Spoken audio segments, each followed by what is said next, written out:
لن يستنكف المسيح أن يكون عبدا لله ولا الملائكة المقربون ومن يستنكف عن عبادته ويستكبر فسيحشرهم إليه جميعا فأما الذين آمنوا وعملوا الصالحات فيوفيهم أجورهم ويزيدهم من فضله وأما الذين استنكفوا واستكبروا فيعذبهم عذابا أليما ولا يجدون لهم من دون الله وليا ولا نصيرا يا أيها الناس قد جاءكم برهان من ربكم وأنزلنا إليكم نورا مبينا فأما الذين آمنوا بالله واعتصموا به فسيدخلهم في رحمة منه وفضل ويهديهم إليه صراطا مستقيما يستفتونك قل الله يفتيكم في الكلالة إن امرؤ هلك ليس له ولد وله أخت فلها نصف ما ترك وهو يرثها إن لم يكن لها ولد فإن كانت اثنتين فلهما الثلثان مما ترك وإن كانوا إخوة رجالا ونساء فللذكر مثل حظ الأنثيين يبين الله لكم أن تضلوا والله بكل شيء عليم. مسیح وہ ہرگز اس بات سے کوئی آر نہ ہوگی، یعنی کوئی شرم نہ ہوگی کہ وہ اللہ کا ایک بندہ ہو، اور نہ اللہ کے مقرب فرشتے اسے کبھی آر سمجھیں گے۔ اگر کوئی اللہ کی بندگی کو اپنے لیے آر سمجھتا ہے اور تکبر کرتا ہے تو عنقریب وہ سب کو گھیر کر اپنے حضور عنقریب وہ سب کو گھیر کر اپنے حضور میں اکٹھا کر لے گا۔ یعنی کہ ہم انسانوں کے لیے، انسان ہو، فرشتے ہوں، جن ہوں، سب کو تو اس بات کا اعزاز ہے ہمارے لیے کہ اللہ سبحانہ وتعالیٰ نے ہمیں اپنی بندگی کے لیے چنا، ہمیں اپنے لیے چنا اور ہمیں ہدایت دی، اور تاکہ ہم اس کی عبادت کر سکیں۔ تو جو ایسا کرتا ہے تو اللہ تعالیٰ یہ فرمانے تو قریب وہ سب کو گھیر کر اپنے حضور میں اکٹھا کر لے گا۔ پھر جو ایمان لائے اور جنہوں نے اچھے عمل کیے ہیں انہیں وہ ان کا پورا اجر دے گا اور اپنے فضل سے ان کو زیادہ بھی عطا فرمائے گا۔ اور جن لوگوں نے اس کی بندگی کو آر سمجھا اور تکبر کیا انہیں وہ دردناک سزا دے گا، اور اللہ کے مقابلے میں وہ اپنے کوئی حمایتی اور مددگار نہ پائیں گے۔ لوگوں، تمہارے پروردگار کی حجت تمہارے پاس آ گئی ہے، اور ہم نے تمہاری طرف ایک ایسی روشنی نازل کر دی ہے جو ہر چیز کو واضح کر دینے والی ہے۔ اس لیے جو لوگ اللہ پر ایمان لائے، انہوں نے اسے مضبوطی کے ساتھ پکڑ لیا، انہیں وہ قریب اپنی رحمتوں اور اپنی عنایتوں کے سائے میں داخل کرے گا اور اپنی طرف آنے کا سیدھا راستہ دکھا دے گا۔ اور وہ پھر آخری آیت جو ہے ایک ضمیمہ کے طور پہ یہاں پہ لگایا گیا ہے کہ وہ تم سے فتویٰ پوچھتے ہیں، ان سے کہو اللہ تمہیں کلارہ رشتہ داروں کے بارے میں فتویٰ دیتا ہے۔ اگر کوئی شخص بے اولاد مرے، اس کی ایک بہن ہی ہو تو وہ اس کے لیے ترکے کا آدھا ہے، اور اگر بہن بے اولاد مرے تو اس کا وارث اس کا بھائی ہے، اور بہنیں اگر دو ہوں تو اس کے ترکے میں 2/3 پائیں گی۔ اگر بہنیں دو ہوں تو اس کے ترکے میں جو وراثت اس میں 2/3 پائیں گی، اور اگر کئی بھائی بہنیں ہوں تو مرد کا حصہ 2 عورتوں کے برابر ہے۔ اللہ تمہارے لیے وضاحت کرتا ہے تاکہ تم بھٹکتے نہ پھرو، اللہ ہر چیز کو جانتا ہے۔ یہ جو وراثت کا مسئلہ جو ہوتا ہے، اگر کسی کو کوئی انڈیویجول انفرادی طور پہ پوچھنا ہو، کسی کو ابہام ہو اور یا کسی کا اپنا کوئی مسئلہ ہو تو حافظ صاحب سے بھی رابطہ کر سکتے ہیں۔ ابھی ہم یہاں پر اس کو تھوڑا سا دیکھ لیتے ہیں۔ اچھا، یہاں پر جو ایک بات یہاں پہ کی گئی ہے کہ یہاں پہ جو انہوں نے یہ کہا تھا نا غلف کے بارے میں، تو غلف کے فتنے میں مبتلا ہونے کا بڑا، حالانکہ ہم سمجھتے ہیں نا کسی کو جو حد سے بڑھا دینا، غلف دین میں غلف کر رہے ہیں، عبادت میں غلف کر رہے ہیں، یعنی کچھ بدعات جو قائم کر لیتے ہیں، تو غلف جو ہے وہ کیوں ہوتا ہے؟ یعنی کہ یہاں پہ ہے نا کہ اور جن لوگوں نے اس کی بندگی کو آر سمجھا، تکبر کیا، انہیں دردناک سزا دے گا، اللہ کے مقابلے میں وہ اپنے لیے کوئی حمایتی، کوئی مددگار نہ پائیں گے۔ تو اس کو سمجھنے کے لیے یہاں پہ جو آیت کا ٹکڑا ہے نا، لا تغلو فی دینکم، لا تغلو فی دینکم کی آیت نگاہ میں رہنی چاہیے۔ تو غلو کے فتنے میں مبتلا ہونے کا بڑا سبب اصل میں تکبر ہے۔ جو لوگ کسی چیز یا کسی شخص کو مان لیتے ہیں، وہ اگر حدود سے واقف یا ان کو اس کا لحاظ رکھنے والے نہ ہوں، تو ان کی خواہش اور کوشش یہ ہوتی ہے کہ اس چیز یا شخص کو سب چیزوں سے اور تمام شخص سے بڑھ کر ثابت کر کے دکھائیں۔ یعنی کوئی ہمارے خاندان میں کوئی بزرگ ہے، تو اب ہم چاہیں گے کہ ان کی کچھ اور زیادہ، وہ جتنے بہت اچھے ہیں، بہت نیک پاکیزہ ہیں، لیکن ہم چاہیں گے کہ ہم ان کی اپنی بزرگ کی، جو ہمارے خاجہ ہمارے کوئی تھے ایسے جن کو عام طور سے اپنے سب کانٹیننٹ میں پیر وغیرہ کہتے ہیں، تو ان کی بہت زیادہ، ان کے چلو ٹھیک ہے یہ بات مان کہ بہت نیک ہوں گے، بہت تقوی والے ہوں گے، تو وہ چاہتے ہیں کہ تمام لوگوں سے بڑھ کر، ان کو بڑھ کر نیک اور تقوی والا دکھائیں، اور ہر طرح سے وہ پرفیکٹ ہیں، وہ کتنے پرفیکٹ ہیں، وہ کتنے تقوی والے ہیں، کتنا ان کا علم ہے۔ تو پھر وہ اپنے استقبال کے اعتبار سے ان کو بڑھانا شروع کر دیتے ہیں، یہاں تک کہ اس کو بڑھاتے بڑھاتے اس حد تک پہنچا دیتے ہیں جہاں پہنچ کر ان کے تکبر کو تسلی ہو جاتی ہے کہ اب برتری کے میدان میں ان کا کوئی مقابلے نہیں ہے، اور یہاں پہ ان کو کوئی چیلنج نہیں کر سکتا۔ تو عیسائیوں کو یہی فتنہ پیش آیا، اسی وجہ سے انہوں نے جب حضرت عیسیٰ علیہ السلام کو مانا تو صرف اس پر قناعت نہیں کر سکے، ان کو اللہ کا بندہ رسول مانے۔ انہوں نے سوچا کہ اللہ کے بندے اور رسول تو بہت سے ہیں، تو ہم جن کو مانتے ہیں تو اس میں تو کچھ خاص بات ہونی چاہیے۔ تو اگر مسیح عیسیٰ علیہ السلام بھی اللہ کے بندے رسول ہے، تو پھر ان کے ماننے والوں کا مطلب ڈسٹنگوش کیسے ہوں گے، مطلب ان کی کیا بڑائی ہوئی۔ تو اس چیز نے جو کھلا ہوا استبار انہیں آمادہ کیا کہ وہ کھینچ تان کر ان کو شریک خدا ثابت کریں۔ تو یہاں پر ان کو اس میں ایک پوائنٹ آ رہا تھا میرے ذہن میں، بہت اچھا کہ نکل گیا، بہرحال تو بس یہی ہوتا کہ کسی طرح سے کھینچ تان کر کے وہ عیسیٰ علیہ السلام کو اللہ کا بیٹا، اچھا یہ دیکھیے کہ اللہ کا بیٹا بنانے میں کوئی اور نہیں ہے نا شامل، سب اللہ کے بندے ہیں اور سب پیغمبر ہیں، لیکن انہوں نے اس طرح سے کیا۔ تو اسی طرح سے عام لوگوں میں بھی یہی ہوتا ہے کہ کوئی لوگ اپنے گھر والوں کو اس طریقے سے بتاتے ہیں، اور اپنے برادری کو، میری برادری سب سے اونچی ہے، ہمارے یہاں یہ ہوتا ہے، تو ایگزیجریشن۔ تو انہوں نے عیسیٰ علیہ السلام کی شخصیت میں اتنا غلو کیا کہ ان کو اللہ کا بیٹا بنا دیا تاکہ وہ سب سے اونچے درجے پہ چلے جائیں، کسی اور نے ایسا نہیں کہا۔ اور اسی طرح سے اب مسلمانوں میں ہے، اب میں اگر ہم لوگ، حالانکہ ہمارا نام اسلام نے قرآن کریم میں مسلم ہے، لیکن ہم کہتے ہیں کہ آپ کا، جب کوئی کسی سے پوچھتے ہیں آپ کس مسلک سے تعلق رکھتے ہیں، تو اگر کوئی کہہ دے بھائی ہم تو مسلم ہیں، نہیں مطلب آپ کا مسلک کیا ہے، آپ شافعی ہیں، آپ حنفی ہیں، آپ دیوبندی ہیں اور فلاں ہیں، تو اگر کوئی ان کو کہہ دے کہ نہیں ہم مسلم ہیں، تو ان کی تسلی نہیں ہوتی، نہیں وہ، اور پھر وہ جس مسلک سے تعلق رکھتے ہیں تو پھر اس کی بڑائی شروع کر دیتے ہیں۔ تو یہ سب چیزیں اسلام میں چیز سے منع ہے، اللہ تعالیٰ ہمیں اس بات سے محفوظ رکھے۔ تو اور ہم یہ دیکھتے ہیں کہ فرشتے نہ فرشتوں کو شرم آتی ہے، نہ آر محسوس کرتے ہیں، اور نہ ہی عیسیٰ علیہ السلام۔ اور وہ پھر یہاں پر جو وہ تم سے فتویٰ پوچھتے ہیں کہ اللہ تمہیں کلارہ رشتہ داروں کے بارے میں فتویٰ دیتا ہے، تو اگر کوئی شخص بے اولاد مرے تو یہ پہلے سورہ، اسی سورہ کی آیت 11-12 کے تحت بھی بات بیان ہو چکی ہے۔ اور تو کیا ہے کہ آخری سوال کا جواب یہ ہے کہ جو اولاد کی، اگر اولاد نہیں ہے، بھائی بہنوں کی میراث کے بارے میں یہ جو سوال پیدا ہوتا ہے، اس کا اشارہ اگرچہ 11-12 میں بھی موجود تھا، لیکن جب لوگ نہیں سمجھے اور انہوں نے سوال کیا تو قرآن نے پوری وضاحت کے ساتھ بتا دیا کہ آیت کی ابتدا جو کہا ہے نا، قُلِ اللَّهُ يُفْتِيكُمْ فِي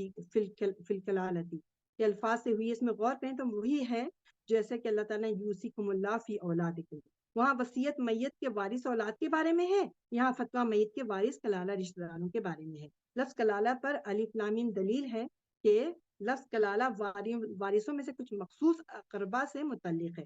تو یہ اقربا جو ہیں میت کے بھائی بہن ہیں، تمام کلالہ رشتہ داروں مثلاً چچا، ماموں، بھائی بہن، خالہ پھوپھی میں سے کسی کو وارث بنا دینے کی اجازت آیات میراث میں بیان ہو چکی ہے۔ تو یہاں عام کے بعد خاص کا ذکر ہے، تو یہ چیز ہم لوگوں کو دیکھنا پڑے گا۔ تو آیت کا مفہوم کیا ہوگا کہ کہہ دو اللہ تمہیں کلالہ رشتہ داروں میں سے بھائی بہنوں کے بارے میں فتویٰ دیتا ہے۔ یہ بھائی بہنوں یہ میراث پانے کے لیے اسی طریقے پہ شرط ہے کہ کیا ہے کہ وہاں مانی کہ میت اگر میت بے اولاد ہو اور ماں باپ ہی وارث ہوں تو یہ ان کا حصہ ہے، اور یہاں مفہوم یہ کہ مرنے والے کے اولاد نہ ہو اور اس کے بھائی بہن تو ان کا حصہ اسی طرح ہے۔ تو اس سے واضح ہے کہ بھائی بہن صرف اولاد کی غیر، یہ بات بس پوائنٹ ذہن میں بتانا چاہ رہی ہوں کہ بھائی بہن صرف اولاد کی غیر موجودگی میں وارث ہوتے ہیں۔ اولاد موجود ہو تو میت کے ترکے میں ان کا کوئی حصہ مقرر نہیں ہے، اللہ یہ کہ مرنے والا آیت 12 میں کلالہ کے حکم عام کے تحت اس میں سے کسی کو بچے ہوئے ترکے کا وارث بنا دے۔ اور اس میں یہ ہے کہ اور مزید جو ڈیٹیل چاہتے ہیں تو وہ حافظ صاحب سے رابطہ کر سکتے ہیں، اور اس کے ساتھ ہی ہم انشاءاللہ تعالیٰ سورہ مائدہ پھر ہم شروع کرتے ہیں انشاءاللہ تعالیٰ۔ بسم الله الرحمن الرحيم. يا أيها الذين آمنوا أوفوا بالعقود. أحلت لكم بهيمة الأنعام إلا ما يتلى عليكم غير محل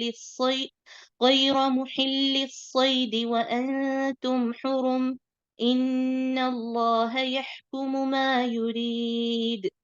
يا أيها الذين آمنوا لا تحلوا شعائر الله ولا الشهر الحرام ولا الهدي ولا القلائد ولا آمين البيت الحرام يبتغون فضلا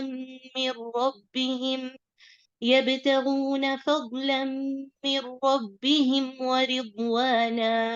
وإذا حللتم فاصطادوا ولا يجرمنكم شنآن قوم أن صدوكم عن المسجد الحرام أن تعتدوا. وتعاونوا على البر والتقوى ولا تعاونوا على الإثم والعدوان. واتقوا الله إن الله شديد العقاب. حرمت عليكم الميتة والدم ولحم الخنزير وما أهل لغير الله به والمنخنقة والموقوذة والمتردية والنطيحة وما أكل السبع إلا ما ذكيتم وما ذبح على النصب وأن تستقسموا بالأزلام ذلكم فسق. اليوم يئس الذين كفروا من دينكم فلا تخشوهم واخشون. اليوم أكملت لكم دينكم وأتممت عليكم نعمتي ورضيت لكم الإسلام دينا. فمن اضطر في مخمصة غير متجانف لإثم فإن الله غفور رحيم. يسألونك ماذا أحل لهم قل أحل لكم الطيبات وما علمتم من الجوارح مكلبين تعلمونهن مما علمكم الله. فكلوا مما أمسكن عليكم واذكروا اسم الله عليه واتقوا الله إن الله سريع الحساب. اليوم أحل لكم الطيبات وطعام الذين أوتوا الكتاب حل لكم وطعامكم حل لهم. والمحصنات من المؤمنات والمحصنات من الذين أوتوا الكتاب من قبلكم إذا آتيتموهن أجورهن محصنين غير مسافحين ولا متخذي أخدان. ومن يكفر بالإيمان فقد حبط عمله وهو في الآخرة من الخاسرين. جو ہے سورہ مائدہ، اس میں اللہ تعالیٰ نے امت مسلمہ سے آخری امت کی حیثیت سے اپنی آخری اور کامل اپنی آخری اور کامل شریعت پہ پوری پابندی کے ساتھ قائم رہنے اور اس کو قائم کرنے کا عہد و پیمان لیا ہے، وعدہ لیا ہے اس سورہ میں۔ اس سے پہلے عہد و پیمان اہل کتاب سے لیا گیا تھا، لیکن وہ جیسا کہ اس پچھلی صورتوں سے بھی واضح ہوا کہ اس کے اہل ثابت نہ ہوئے، اس وجہ سے معزول کیے گئے، یہ بھی ہم پڑھ چکے ہیں، اس کی وجہ سے وہ معزول کیے گئے۔ ان کی جگہ اللہ تعالیٰ نے اس امت کو دیا اور اس کو اپنی آخری اور مکمل شریعت کا حامل اور امین بنایا، یعنی امانت دیا، امانت دار بنایا۔ اب اس سورہ مائدہ میں عہد و پیمان لیا جا رہا ہے، تم پچھلی امتوں کی طرح اللہ کی شریعت کے معاملے میں خائن یعنی خیانت نہ کرنا، غدار نہ بن جانا، بلکہ پوری وفاداری لائلٹی کے ساتھ اور مکمل طریقے سے اس عہد کو نبھانا، اس پر خود بھی قائم رہنا، دوسروں کو بھی قائم رکھنے کی کوشش کرنا، اور اس راہ میں پورے اچھے پکے ارادے کے ساتھ تمام آزمائشوں اور تمام خطرات کا بھی تم کو مقابلہ کرنا پڑے گا۔ تو ایک یہ کہ اس میں جو احکام اس سورہ میں جو بتائے گئے ہیں، اس میں جو احکام اور قوانین جو بیان ہوئے ہیں، وہ دعوت اسلامی کے اس دور سے تعلق رکھنے والے ہیں جب تکمیل دین مکمل ہونے اور نعمت کا اتمام یعنی نعمت تمام ہونے الہی کا مرحلہ سامنے آ چکا تھا، کہ اتمام نعمت الہی کا مرحلہ سامنے آ چکا تھا، تکمیل دین یعنی دین کا مکمل ہونے کا اور نعمت کے تمام ہونے کا مرحلہ سامنے آ چکا تھا۔ تو اس لیے عہد و پیمان لینے کے لیے سب سے زیادہ موضوع یہی احکام ہو سکتے تھے۔ ان پر عہد و پیمان لینے کا مطلب یہ ہے کہ گویا پوری شریعت پر عہد و پیمان ہو گیا، عہد و پیمان وعدہ۔ دوسری یہ کہ ان احکام میں امتحان و ابتلا کا پہلو بہت نمایاں ہے، بہت ظاہر ہو رہا ہے۔ پچھلی امتوں کو اس طرح کے جو احکام دیے گئے تھے، اس میں انہوں نے ٹھوکریں کھائیں، جس کے نتیجے میں وہ خدا کے ہاں معتوب ہوئے، عتاب آیا، اللہ کی سزا ملی، مغضوب ہوئے۔ اللہ تعالیٰ نے اس امت پر یہ فضل فرمایا کہ عہد و پیمان لیتے وقت ایسے احکام خاص طور پر سامنے کر دیے تاکہ یہ امت پاؤں پھسلنے کے ان مقامات سے اچھی طرح ہوشیار رہے، الرٹ رہے۔ ظاہر ہے کہ جو خطرے کی جگہوں پر اپنے آپ کو سنبھال لے گا، جو خطروں کی جگہوں پہ اپنے آپ کو سنبھال لے گا، تو اس سے یہی امید ہے کہ وہ جو آسان راستے ہوں گے، جو ہموار جگہیں ہوں گی، وہاں پہ نہیں ٹھوکر کھائے گا۔ اس کے بعد تفصیل کے ساتھ یہود و نصارہ کے عہد اور وعدہ توڑنے کی تاریخ بھی بیان ہوئی اس سورہ میں، اور اس کے اسباب و محرکات پر بھی روشنی ڈالی گئی ہے تاکہ تاریخی اور اس امت کے لیے سبق آموزی اور عبرت پذیری کا ذریعہ بن سکے۔ اس میں انفرادی و اجتماعی زندگی کے ان خفیہ گوشوں کو خاص طور پر نشاندہی کی گئی ہے جہاں سے شیطان اور اس کے ایجنڈوں کو اندر گھسنے کا موقع ملتا ہے۔ پھر وہ فتنے سر اٹھاتے ہیں جو روکے نہ جائیں، تو پوری شریعت اگر وہ فتنے جو داخل ہو جاتے ہیں اور اس کو نہ روکا جائے تو پوری شریعت جو ہے نا وہ پھر تاراج ہو سکتی ہے، ختم ہو سکتی ہے۔ اور اس میں وہ اصول و ضوابط پوری طرح واضح کر دیے گئے ہیں سورہ مائدہ میں، جس کا اہتمام عہد الہی اللہ سے وعدے پر قائم رکھنے کے لیے جو ضروری ہے۔ تو یہ مطلب 5 باتیں ہیں جو سچ کا طالب ہے، جو حق کا طالب ہے، اگر اس کو تدبر کے ساتھ اس سورہ کی تلاوت اور ترجمہ سمجھے گا تو اس کے موضوع کو اور اس کے نظام کو سمجھنے میں انشاءاللہ الجھن نہیں آئے گی۔ اور اللہ تعالیٰ سے دعا بھی ہر وقت رہتی ہے کہ اللہ تعالیٰ ہم لوگوں کو ذہن نشین بھی فرما دے، ہمیں سمجھا بھی دیں، اللہ پاک رہنمائی فرمائے، اور جو بات صحیح ہے، جو اللہ تعالیٰ یہ نہیں کہ جو ہم جو سمجھے ہیں، جو بات اللہ تعالیٰ سمجھانا چاہتے ہیں وہی بات ہم سمجھیں۔ تو اس سورہ کے نظام کو سمجھنے کے لیے یہ مطلب کہ یہ جو ساری باتیں کی ہیں، اللہ کرے کہ یہ باتیں ہمارے لیے ہیلپ فل بنے، ہماری مددگار بنے۔ تو اس میں بس میں ایک سے 5 آیت کا تھوڑا سا خلاصہ کر دیتی ہوں کہ اس میں کیا بات آیت 1 سے 5 میں کیا بات کہی جا رہی ہے کہ اللہ سے باندھے ہوئے ہر عہد کو پورا کرنے کی تاکید ہے اس میں، اور اشہر حرم یعنی کہ حرام مہینوں اور تمام شعائر الہی کی نگہداشت کی ہدایت، یہاں تک کہ حالت احرام میں شکار بھی ناجائز، حالت احرام میں۔ اچھا، اس کو کیا کہتے ہیں؟ شاعر کہتے ہیں شریعت میں، اصطلاح شریعت میں دین اللہ کی تمام علامات کو شاعر کہلاتی ہیں۔ تو شاعر الہی کی نگہداشت کی ہدایت، یہاں تک کہ حالت احرام میں شکار بھی ناجائز ہے، اور دوسروں کو اگر کوئی دوسرا ان کو پرووک کرتا ہے، کوئی ان کو بھڑکاتا ہے، تو بھی یہ بات ان کے لیے عذر نہیں ہو سکتی کہ شاعر الہی کی حرمت کو کوئی پامال ہو، یعنی وہ کہیں اس پہ کوئی ان کا ہاتھ لگ سکے۔ تو تعاون نیکی اور تقوی کے کاموں میں ہونا چاہیے، نہ کہ گناہ میں نہیں ہونا چاہیے، اور حدود الہی سے تجاوز کاموں میں نہیں ہونا چاہیے۔ اگر کوئی نیکی کا کام کر رہا ہے، وہ اگر دشمن بھی ہے اور اگر وہ بلا رہے نیکی کے کام کے لیے، تو اللہ تعالیٰ ہمارے مطلب ایسا ہو کہ اس میں ہم تعاون کریں، اور اگر ہمارا دوست ہے لیکن وہ برائی کے کاموں میں ہمارا تعاون چاہ رہا تو ہم اس کو منع کر دیں گے۔ تو یہاں پہ یہی بات ہے۔ تو شاعر جو ہے وہ جیسے تمام اللہ کی تمام اصطلاح شریعت میں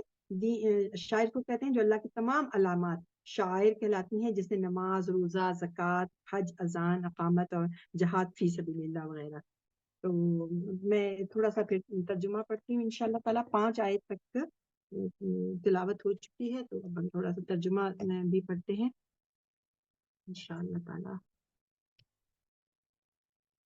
بسم اللہ الرحمن الرحیم۔ ایمان والو، اپنے پروردگار سے باندھے ہوئے سب عہد و پیمان پورے کرو۔ اے ایمان والو، عہد و پیمان کو پورا کرو۔ تمہارے لیے مویشی کی قسم کے سب جانور حلال کیے گئے ہیں، سوائے ان کے جن کا ذکر آگے کیا جا رہا ہے، مگر احرام کی حالت میں شکار کو حلال نہ جانو۔ اللہ حکم دیتا ہے جو چاہتا ہے۔ اے ایمان والو، بے حرمتی نہ کرو اللہ کی نشانیوں کی، اور نہ حرمت والے مہینوں کی، اور نہ حرم میں قربانی والے جانوروں کی، اور نہ پٹے بندھے ہوئے نیاز کے جانوروں کی، اور نہ حرمت والے گھر کی طرف آنے والوں کی جو اپنے رب کا فضل اور اس کی خوشی، یعنی اس کی خوشی، اس کی رضا ڈھونڈنے کے لیے نکلے ہیں۔ جب تم احرام کی حالت سے باہر آ جاؤ تو شکار کرو۔ کسی قوم کی دشمنی کہ اس نے تم کو مسجد حرام سے روکا ہے، وہ آپ یاد کر لیں جو ان لوگوں نے روکا تھا جب پھر صلح حدیبیہ ہوئی تھی، جب آپ صلی اللہ علیہ وسلم 1400 صحابہ کے ساتھ گئے تھے نا۔ تو کسی قوم کی دشمنی کہ اس نے تم کو مسجد حرام سے روکا ہے، تم کو اس پر نہ ابھارے کہ تم زیادتی کرنے لگو۔ تم نیکی تقوی میں ایک دوسرے کی مدد کرو، اور گناہ زیادتی میں ایک دوسرے کی مدد نہ کرو۔ اللہ سے ڈرو، بے شک اللہ سخت عذاب دینے والا ہے۔ تم پر حرام کیا گیا مردار اور خون اور سور کا گوشت، اور وہ جانور جو اللہ کے سوا کسی اور کے نام پر ذبح کیا گیا ہو، اور وہ جو مر گیا ہو گلا گھوٹنے سے، یا چوٹ سے، یا اونچے سے نیچے گر کر، یا سینگ مارنے سے، اور وہ جس کو درندے نے کھایا ہو مگر جس کو تم نے ذبح کر لیا، اور جو کسی استھان پر ذبح کیا گیا ہو، جو ان کی، جیسے کچھ لوگ جا کے درگاہ پہ، اب مسلمان ہیں لیکن وہ کہتے ہیں فلاں داتا صاحب ہیں، فلاں ان کے دربار میں جا کے ہم ذبح کریں گے، وہ نظر ہم نے مانی تھی۔ نہیں، ہم تو اللہ کے نام پہ ذبح کریں۔ آپ اگر اللہ کے نام پہ آپ ذبح کر رہے ہیں، پھر وہاں لے جانے کی کیا ضرورت ہے؟ وہاں لے جانے کا مطلب یہ تو ہم ان کو ظاہر ہے ان کو شرک تو نہیں پکاریں گے، لیکن یہ ایک مشرکانہ فعل ہو جائے۔ اللہ تعالیٰ تمام مسلمانوں کو مشرکانہ فعل سے بھی بچائے اور خالص توحید پہ چلنے والا بنائے۔ تو جو کسی تھان تو مگر اچھا یہاں پہ جو تھا، اور وہ جس کو درندے نے کھایا ہو مگر جس کو تم نے ذبح کر لیا، اور جو کسی تھان پر ذبح کیا گیا ہو، اور یہ کہ تقسیم کرو جوئے کے تیروں سے، یہ گناہ کا کام ہے۔ آج کافر تمہارے دین کی طرف سے مایوس ہو گئے، بس تم ان سے نہ ڈرو، صرف مجھ سے ڈرو۔ آج میں نے تمہارے لیے تمہارے دین کو پورا کر دیا ہے، مکمل کر دیا ہے، اور تم پر اپنی نعمت پوری کر دی، تمہارے لیے اسلام کو دین کی حیثیت سے پسند کر لیا۔ بس جو بھوک سے مجبور ہو جائے لیکن گناہ پر مائل نہ ہو، تو اللہ بخشنے والا مہربان ہے۔ وہ پوچھتے ہیں کہ ان کے لیے کیا چیز حلال کی گئی ہے؟ کہو تمہارے لیے سب پاکیزہ چیزیں حلال ہیں، شکاری جانوروں میں سے جن کو تم نے سدھایا ہے، تم ان کو سکھاتے ہو، ان میں سے جو اللہ نے تم کو سکھایا ہے، بس تم ان کے شکار میں سے کھاؤ جو وہ تمہارے لیے پکڑ کر رکھیں، اور ان پر اللہ کا نام لو۔ یہ شکاری جانور کون ہوتے ہیں؟ شکاری ایک پرندہ بھی ہوتا ہے اور ایک جانور بھی ہوتا ہے، تو میں وہ اس کا بھی نام ہے نا، جس کو کتا کہتے ہیں، اس کو بھی سدھاتے ہیں، اس زمانے میں سدھاتے تھے۔ تو یہ سب چیزیں نہیں ہوتی، لیکن مکلبین ہے نا، مکلبین۔ تو وہ پوچھتے ہیں کہ ان کے لیے کیا چیز حلال کی گئی؟ کہ تمہارے لیے ساری چیزیں حلال ہیں، اور شکاری جانوروں میں سے جن کو تم نے سدھایا ہے، تم ان کو سکھاتے ہو، اس میں سے جو اللہ نے تم کو سکھایا، بس ان کے شکار میں سے کھاؤ جو وہ تمہارے لیے پکڑ کر رکھتے پکڑ کر رکھیں وہ یہ شرط ہے، اور ان پر اللہ کا نام لو اور اللہ سے ڈرو، اللہ بے شک جلد حساب لینے والا ہے۔ آج تمہارے لیے تمام پاکیزہ چیزیں حلال کر دی گئی ہیں، اور اہل کتاب کا کھانا تمہارے لیے حلال ہے، اہل کتاب کا کھانا تمہارے لیے حلال ہے اور تمہارا کھانا ان کے لیے حلال ہے، اور حلال ہے تمہارے لیے پاک دامن عورتیں مسلمان عورتوں میں سے، اور پاک دامن عورتیں ان میں سے جو اہل کتاب کی عورتیں، یعنی جن کو تم سے پہلے کتاب دی گئی تھی، جب تم انہیں ان کے مہر دے دو، مہر دینا ضروری ہے، جب تم انہیں ان کے مہر دے دو، اس طرح کہ تم نکاح میں لانے والے ہو، نہ اعلانیہ بدکاری کرو، نہ خفیہ آشنائی کرو، یعنی کہ پیٹ پیچھے چھپ چھپ کے گرل فرینڈ بوائے فرینڈ بنانا، تو نہ اعلانیہ کرنا بھی بہت بری بات ہے، اب تو لوگ کوئی پرواہ ہی نہیں ہے، اعلانیہ ہی بدکاری ہو رہی ہے، اور نہ خفیہ آشنائی کرو، جو شخص ایمان کے ساتھ کفر کرے گا تو اس کا عمل ضائع ہو جائے گا اور وہ آخرت میں نقصان اٹھانے والوں میں ہو جائے گا، نقصان اٹھانے والوں میں سے ہوگا۔ تو مومن کی جو زندگی ہے ایک پابند زندگی ہے، وہ دنیا میں آزاد ہے کہ جو چاہے کرے، اس کے باوجود اگر اللہ کو اپنا آقا مان لیا ہے تو اعتراف کر لیا ہے تو وہ اپنے آپ کو پابند بنا لیتا ہے۔ اب دیکھیں کہ ہم لوگ، اب اس چھوٹی سی مثال لے لیجئے نا، بہت ہی، کہ آج ہم سب روزے سے ہیں، تو اگر کوئی، خاص طور سے خواتین کے لیے یہ مثال بہت ہے زبردست، کہ دیکھیں ہم ہی لوگ کچن میں ہوتے ہیں، پکاتے ہیں، کرتے ہیں، اور سم ٹائمز تو ابھی تو خیر موسم بہت اچھا ہے ہر جگہ پر، لیکن بعض دفعہ اس میں بھی بہت پیاس لگ چکی ہوتی ہے، کھانے کی تو بات نہیں ہوتی، بعض دفعہ اتنی زبردست چیزیں پکا رہے ہوتے ہیں اور اس کی بڑی خوشبو اٹھ رہی ہوتی، لیکن کیا مجال جو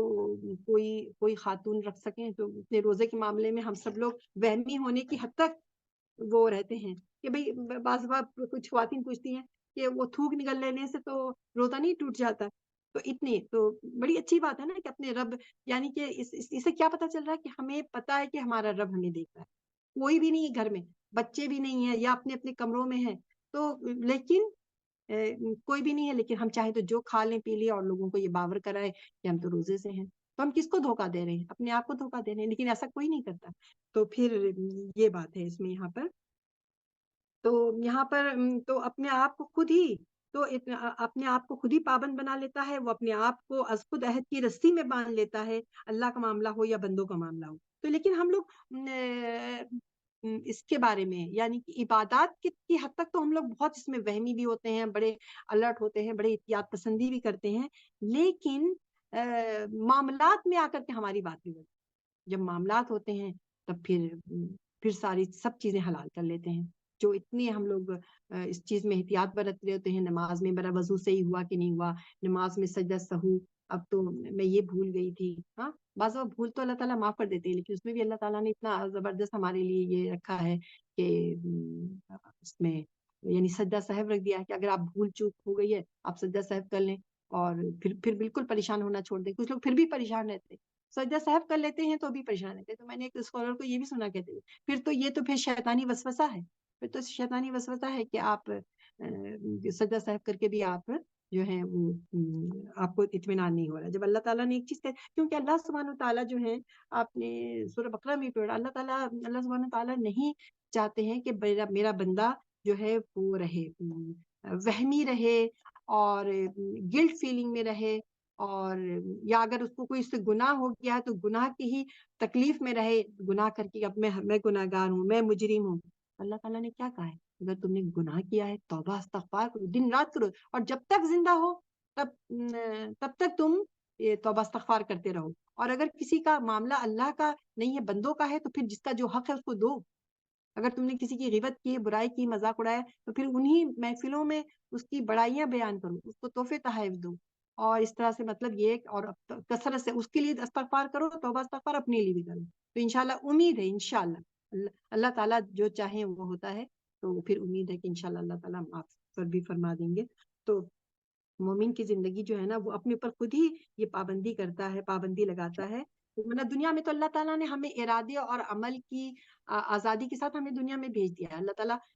تو نہیں ہاتھ پکڑتا، ہر لوگ کتنے بڑے بڑے گناہ کر لیتے ہیں، اللہ تعالیٰ ہاتھ نہیں پکڑتا، کیوں بعض لوگ کہتے ہیں کہ اچھا وہ فلاں اتنا ظالم ہے، اتنا ظلم کر رہا ہے، تو اس لیے کہ اللہ تعالیٰ یہ دنیا امتحان کی اسکیم کے تحت بنائی گئی ہے، یہ دنیا عدل انصاف کے اسکیم کے تحت نہیں بنائی گئی ہے۔ عدل انصاف تو مالک یوم الدین ہے نا، وہ تو بدلے کے دن کا مالک ہے، وہ تو اس دن ہوگا، یہاں تو امتحان ہے۔ اگر اللہ تعالیٰ جب اللہ کی مشیت ہے تو اللہ تعالیٰ جب چاہے وہ ہاتھ کسی کا پکڑ لے گناہوں پر یا اس کے ظلم پر، لیکن وہ تو اللہ تعالیٰ جو چاہے کر سکتے ہیں۔ لیکن اصل جو عدل و انصاف تو وہاں ہو، یہاں اللہ تعالیٰ بعض دفعہ یہاں بھی سزا دیتے ہیں، لیکن یہ سزا کچھ بھی نہیں ہوتی۔ اصل سزا جو ہوتی ہے، اگر انسان توبہ استغفار نہ کر لے تو پھر وہاں بھی سزا بھگتے گا، یہاں بھی سزا بھگتے گا۔ اللہ تعالیٰ ہمیں ایسے اب بس یہی دعا رہنا چاہیے کہ اللہ تعالیٰ ہمیں ایسے اعمال سے ہی بچا لے جس میں کسی قسم کے دنیا آخرت میں کوئی اللہ تعالیٰ کی طرف سے کوئی سزا ہو جس پہ اللہ تعالیٰ ناراض ہوتے ہوں۔ اللہ تعالیٰ ہمیں خود ہی بچا لے، ہم تو کمزور بندے ہیں۔ تو پھر یہ ہے کہ تو معاملہ تو انسان جب خود کو باندھ لیتا ہے، پابند کر لیتا ہے، خود عہد کی رسی میں باندھ لیتا ہے، اللہ کا معاملہ ہو یا بندوں کا معاملہ ہو، دونوں قسم کے معاملات میں اس نے اپنے آپ کو پابند کر لیا ہے۔ وہ آزادانہ عمل نہ کرے بلکہ اللہ کے حکم کے مطابق عمل کرے، وہ انہی چیزوں کو اپنی خوراک بنائے جو اللہ کے لیے اللہ نے حلال کیا ہے، اور جو چیزیں اللہ نے حرام کیا ہے اس کو کھانا چھوڑ دے۔ کسی موقع پر اگر کسی جائز چیز سے بھی روک دیا جائے، جیسا کہ احرام کی حالت میں، اب دیکھیے شکار تو بالکل منع نہیں ہے، لیکن احرام کی حالت میں منع ہو گیا، یا حرام مہینوں کے بارے میں سے حکم سے واضح ہوتا ہے کہ اس کو بھی بے چوت چرا مان لے، کوئی چیز کسی دینی حقیقت کی علامت بن جائے تو اس کا احترام کرے، کیونکہ ایسی چیز کا احترام خود دین کا احترام ہے، اور یہ سب کچھ اللہ کے خوف سے کرے، کسی اور جذبے کے تحت نہیں۔ اللہ بس یہ اسی کو تو تقویٰ کہتے ہیں، اور اسی کے لیے تو رمضان کا مہینہ، رمضان کے مہینے میں روزے فرض کیے گئے ہیں تاکہ ہم تقویٰ حاصل کریں، اور جنت میں جانے کے لیے تقویٰ ضروری ہے۔ تقویٰ ہی ہوگا تبھی ہم پاکیزگی حاصل کریں گے۔ تو آدمی عام حالات میں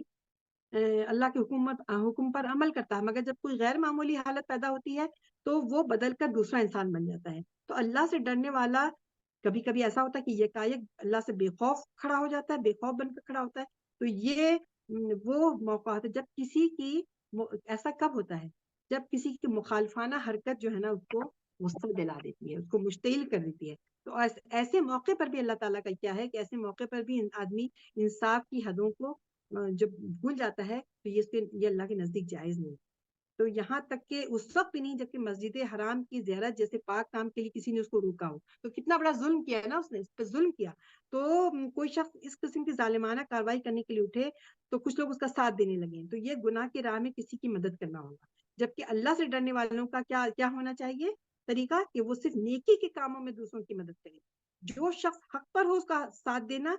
جو ناحق ہو اس کا ساتھ نہ دینا، موجودہ دنیا کا سب سے مشکل کام یہی ہے، مگر اسی مشکل کام پر آدمی کے آخرت کے انجام کا منحصر ہے۔ ہاں، تو اچھا اب یہاں پہ یہ بھی ہے کہ تم پر حرام کیا گیا مردار اور خون نسل کے گوشت۔ تو بعض جانور اپنی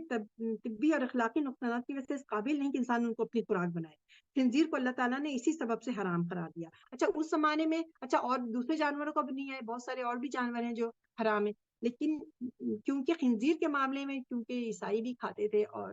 حالانکہ ان کے یہاں بھی حرام، لیکن چونکہ مویشی قسم میں بھی آتا ہے، دونوں طرح کا ہے نا، یہ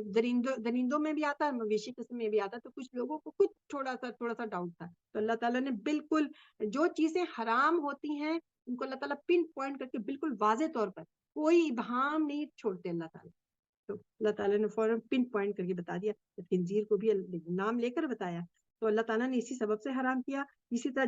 جانور کے جسم کے گوشت، اسی طرح جانور کے جسم میں گوشت کے علاوہ کئی دوسری چیزیں ہوتی ہیں جو انسانی خوراک بننے کے قابل نہیں، انہی میں سے خون بھی ہے۔ تو اسی لیے اسلام میں جانور کو ذبح کرنے کی خاص طریقہ ہے، کیا ہے کہ جانور کا خون پوری طرح بہہ کر نکل جائے۔ ذبح کے سوا جانور کو مارنے کے جو طریقے ہیں اس میں خون جانور کے گوشت میں جذب ہو جاتا ہے اور پوری طرح سے الگ نہیں ہوتا۔ اس سبب سے شریعت میں مردار کی تمام قسموں کو بھی حرام کر دیا گیا، مردار کی تمام قسم، کیونکہ مردار جانور کا خون فوراً ہی اس کے گوشت میں جذب ہو جاتا ہے۔ تو اس طرح ایسا گوشت بھی حرام کر دیا گیا جس میں کسی طرح کا مشرکانہ عقیدے کی ملاوٹ ہو جائے، مثلا غیر اللہ کا نام لے کر ذبح کرنا، یا غیر اللہ کی قربت حاصل کرنے کے لیے کی خاطر جانور کو قربان کرنا۔ اللہ تعالیٰ نے لیکن اللہ تعالیٰ نے اپنی رحمت کی خاص گنجائش دے کر کے کہ بھوک میں اگر کوئی مرنے والا ہے، مرنے کے قریب ہے، اس کی حالت خراب ہو رہی ہے، ایسی مجبوری پیش آئے تو اس کو موت سے بچنے کے لیے 2 لقمہ کھا لے، اتنا بس کھا لے 2 لقمہ 1 لقمہ کہ اس کی جان بچ سکے، تو پھر اللہ تعالیٰ نے یہاں پہ اجازت دے دی ہے۔ تو اور آج یہاں پہ پھر کہا کہ آج میں نے تمہارے دین کو تمہارے لیے کامل کر دیا، یعنی تم کو جو احکام دیے جانے تھے وہ سب دے دیے گئے ہیں، تمہارے لیے جو کچھ بھیجنا مقرر کیا گیا وہ سب کچھ بھیجا جا چکا ہے۔ تو یہاں پر اس کے بعد پھر امت محمدی پر جو قرآن نازل ہونا شروع ہوا تھا، اس کے پورا ہونے کا، مکمل ہونے کا اعلان ہے، یہ نزول تکمیل کا ذکر ہے، نہ کہ مطلب کہ یہ جو جتنا نازل ہونا تھا اس کے مکمل ہونے کا ذکر ہے۔ تو اللہ تعالیٰ اس لیے الفاظ یہ نہیں کہ آج میں نے دین کو کامل کر دیا، بلکہ فرمایا کہ آج میں نے تمہارے دین کو تمہارے لیے کامل کر دیا۔ تو حقیقت یہ ہے کہ اللہ کا دین ہر زمانے میں اپنی کامل صورت میں انسان کو دیا گیا ہے، اللہ نے کبھی ناقص دین انسان کو کے پاس بھیجا ہی نہیں۔ تو قرآن کو ماننے والی امت کو اللہ نے اتنی مضبوط بنیادوں پر قائم کیا کہ وہ اپنی امکانی جو بھی ہر اعتبار سے، ہر بیرونی خطرے سے کے زد سے باہر ہے۔ اب اگر اس کو نقصان کوئی پہنچے گا تو اندرونی کمزوریوں کی وجہ سے پہنچے گا۔ تو اندرونی کمزوری سے پاک رہنے کی سب سے بڑی ضمانت یہ ہے کہ انسان اللہ تعالیٰ سے ڈرنے والا ہو۔ اس کے بعد پھر ابھی تو باقی ہے کچھ آیات، 2 آیت اور باقی ہے۔ تو وہ پوچھتے ہیں کہ ان کے لیے کیا چیز حلال کی گئی، کہو تمہارے لیے ساری صاف پاکیزہ چیزیں حلال ہیں، اور شکاری جانوروں میں سے جن کو تم نے سدایا ہے تم ان کو سکھاتے ہو اس میں سے جو اللہ نے تم کو سکھایا ہے، بس تم ان کے شکار میں سے کھاؤ جو وہ تمہارے لیے پکڑ کر رکھے ہیں، ان پر اللہ کا نام لو اور اللہ سے ڈرو، اللہ بے شک جلد حساب لینے والا ہے۔ اور تمہارے لیے ساری پاکیزہ چیزیں حلال کر دی گئی ہیں، یعنی کتاب کا کھانا تمہارے لیے حلال ہے اور تمہارا کھانا ان کے لیے حلال ہے، اور حلال ہے تمہارے لیے پاک دامن عورتیں، مسلمان عورتوں میں سے، اور پاک دامن ان میں سے جن کو تم سے پہلے کتاب دی گئی، جب تم ان کے مہر دے دو، اس طرح اس طرح کہ تم ان کو نکاح میں لانے والے ہو، نہ اعلانیہ بدکاری کرو، نہ خود کی آشنائی کرو۔ جو شخص ایمان پر کفر کرے گا تو اس کا عمل ضائع ہو جائے گا اور وہ آخرت میں نقصان اٹھانے والوں میں سے ہوگا۔ تو يا أيها الذين آمنوا إذا قمتم إلى الصلاة فاغسلوا وجوهكم وأيديكم إلى المرافق وامسحوا برؤوسكم وأرجلكم إلى الكعبين وإن كنتم جنبا فاطهروا وإن كنتم مرضى أو على سفر منكم أو جاء أحد منكم من الغائط أو لامستم النساء فلم تجدوا ماء فتيمموا صعيدا طيبا فامسحوا بوجوهكم وأيديكم منه ما يريد الله ليجعل عليكم من حرج ولكن يريد ليطهركم وليتم نعمته عليكم لعلكم تشكرون واذكروا نعمة الله عليكم وميثاقه الذي واثقكم به إذ قلتم سمعنا وأطعنا واتقوا الله إن الله عليم بذات الصدور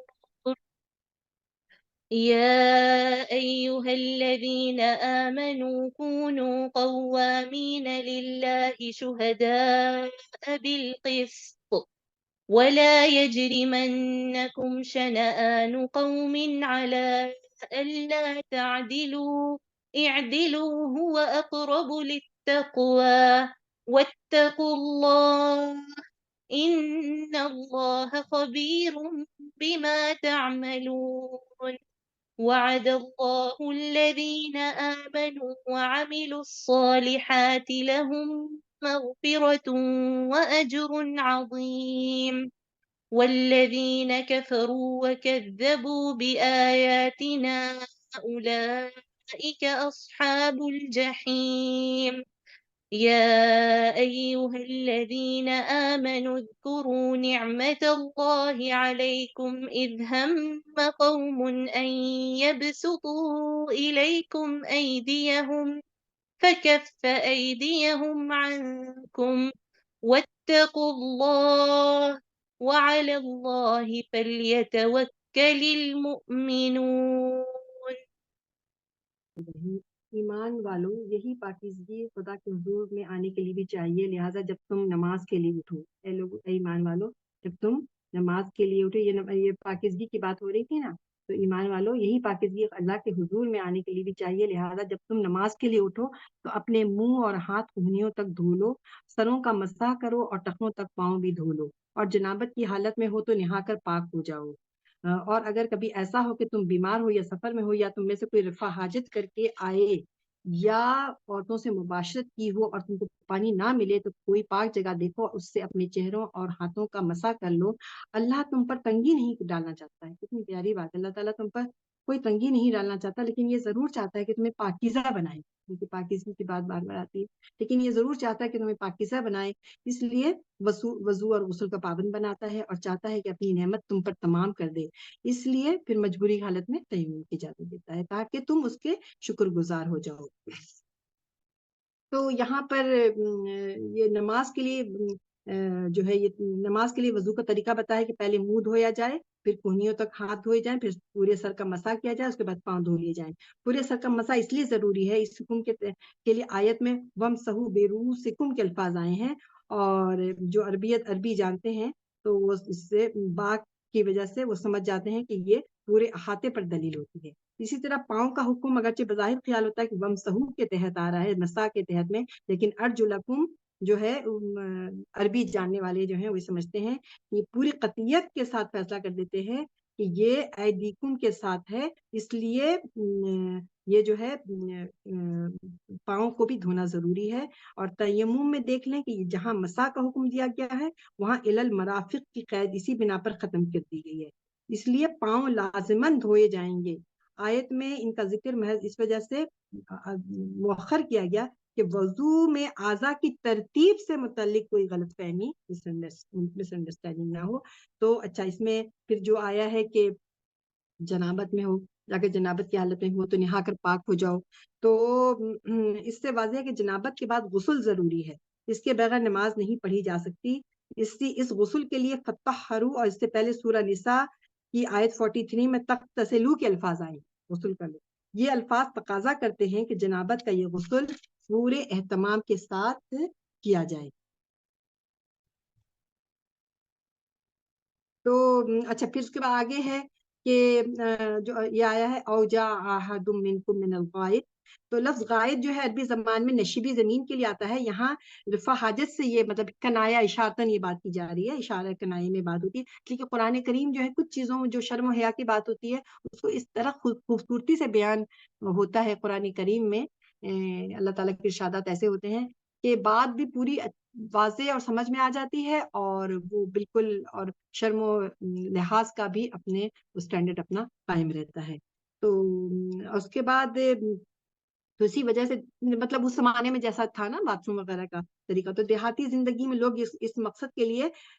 نشیبی جگہوں پہ جایا کرتے تھے، اور سفر،